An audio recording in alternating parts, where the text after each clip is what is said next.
அந்த கிராமமே அந்த பழைய பங்களாவை பார்த்து பயந்தது. நள்ளிரவில் அங்கே ஒரு சத்தம் மட்டும் கேட்கும். ஊர் பெரியவர்கள் தடுத்தும் மீனா கேட்கவில்லை.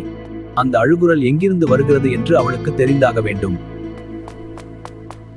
அங்கே யாரும் தள்ளாமலேயே அந்த ஊஞ்சல் ஆடிக்கொண்டிருந்தது. ஒரு தாய் தன் பிள்ளையை தேடி அழுது கொண்டிருந்தாள்.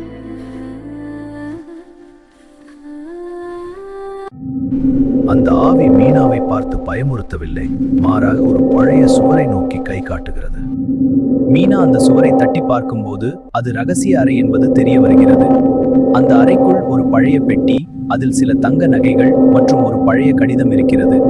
அந்த கடிதத்தின் மூலம் 20 ஆண்டுகளுக்கு முன்பு நடந்த ஒரு கொடூரமான உண்மை தெரிய வருகிறது. அந்த ஜமீன் குடும்பத்தின் சொத்துக்காக மீனாவின் தூரத்து உறவினரான ஒரு பேராசைக்காரன் அந்த தாயை கொன்றுவிட்டு அவளது கை குழந்தையை திருடிச் சென்று விட்டான். அந்த குழந்தை வேறு யாருமல்ல, இப்போது அந்த ஊரிலேயே அனாதையாக வளர்ந்து வரும் வேலன் தான் அந்த வாரிசு. மறுநாள் காலையில் மீனா அந்த ஆதாரங்களை ஊர் பஞ்சாயத்தில் ஒப்படைக்கிறாள்.